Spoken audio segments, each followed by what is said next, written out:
نوح علیہ السلام ہی کے طریقے پر چلنے والے ابراہیم تھے جب وہ اپنے رب کے حضور قلب سلیم لے کر آیا، جب اس نے اپنے باپ اور اپنی قوم سے کہا یہ کیا چیزیں ہیں جن کی تم عبادت کر رہے ہو، کیا اللہ کو چھوڑ کر جھوٹ گھڑے ہوئے معبود چاہتے ہو؟ آخر رب العالمین کے بارے میں تمہارا کیا گمان ہے؟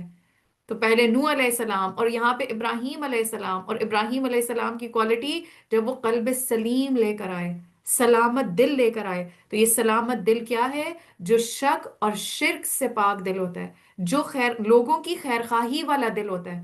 یعنی اللہ کے معاملے میں شرک بھی نہیں، شک بھی نہیں، یقین کے ساتھ، اور بندوں کے ساتھ معاملہ خیر خواہی پر بیس ہوتا ہے، تو تب یہ جو دل ہے وہ سلامت دل ہوتا ہے۔ اور آپ دیکھیں کہ ابراہیم علیہ السلام کے بارے میں ہم نے پیچھے پڑھا تھا کہ وہ کیا کہتے ہیں کہ قیامت کے دن وہی شخص اس دن کی رسوائی سے بچ سکتا ہے، الا من اتى اللہ بقلب سلیم، جو اللہ کے پاس سالم دل، سلامت دل لے کر حاضر ہوا۔ تو دل کی سلامتی کا انحصار ہمارے لوگوں کے ساتھ تعلقات پر بھی ہے، کہ ہم لوگوں کے کتنے خیر خواہ ہیں۔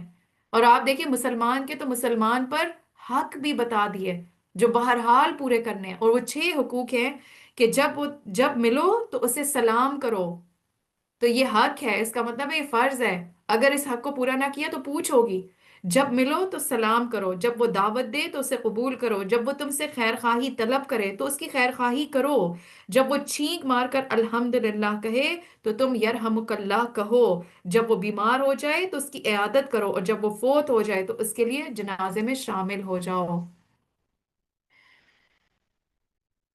اب آپ دیکھیں یہ جو قلب سلیم، اگر ہم اس کو اس اینگل سے دیکھیں کہ لوگوں کی خیر خواہی کرنے والا دل، تو دنیا میں بھی اس طریقے کا جو دل ہوتا ہے، یہ جو سٹیٹ آف مائنڈ ہوتی ہے جس کے اندر انسان رہتا ہے اور لوگوں کے ساتھ پازیٹیو ہوتا ہے اور اچھے تعلقات رکھتا ہے، تو اس کا دنیا میں بھی اس کے اوپر کیا اثر ہوتا ہے؟ تو اس کے بارے میں ایک ریسرچ کہتی ہے کہ اگر دن میں صرف 30 منٹ کے لیے بھی انسان منفی سوچیں سوچتا ہے، منفی سوچیں وہ کیا ہوتی ہیں؟ جیسے شکوہ، غم، دکھ کی باتیں، ٹھیک ہے، تو اس سے اس کے دماغ کی شریانوں کو نقصان پہنچتا ہے۔ نیگیٹو تھنکنگ کا ایک امپیکٹ فزیکلی بھی انسان کے اوپر ہوتا ہے۔ ایم آر آئی کے مختلف نتائج کا جب جائزہ لیا گیا تو پتہ چلا کہ منفی سوچیں، سٹریس،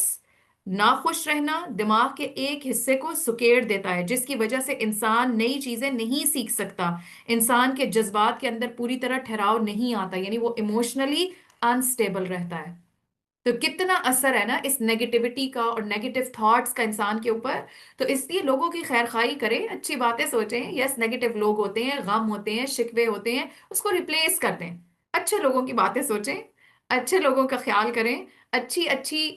پلاننگز کریں، تاکہ یہ جو خیالات ہیں ان کو ہم بدل دیں اچھی چیزوں کے ساتھ، کیونکہ اس کا ہمارے اوپر امپیکٹ ہو رہا ہے اور پھر ہمارے اعمال بھی اسی کے مطابق ہوں گے۔ یعنی اگر نئی چیزیں نہیں انسان پھر سیکھ سکے گا، پھر ہم اسی لیے کہتے ہیں نا میں کیا کروں، بہت کوشش کرتی ہوں، مجھے یاد نہیں ہوتی، مجھے دعا یاد نہیں ہوتی، مجھے آیت یاد نہیں ہوتی، مجھ سے حفظ نہیں ہوتا، یا پھر ایموشنلی انسٹیبل ہم رہنا شروع ہو جاتے ہیں۔ تو اس لیے خیر خواہی کرنا، محبت کرنا، سلامت دل ہونا، تو یہاں پہ ابراہیم علیہ السلام کی اس خاص خوبی کا ذکر کیا کہ جب وہ اپنے رب کے حضور قلب سلیم لے کر آیا، اور آپ دیکھیں یہ اللہ کی گواہی ہے، کتنے خوش قسمت ہے نا۔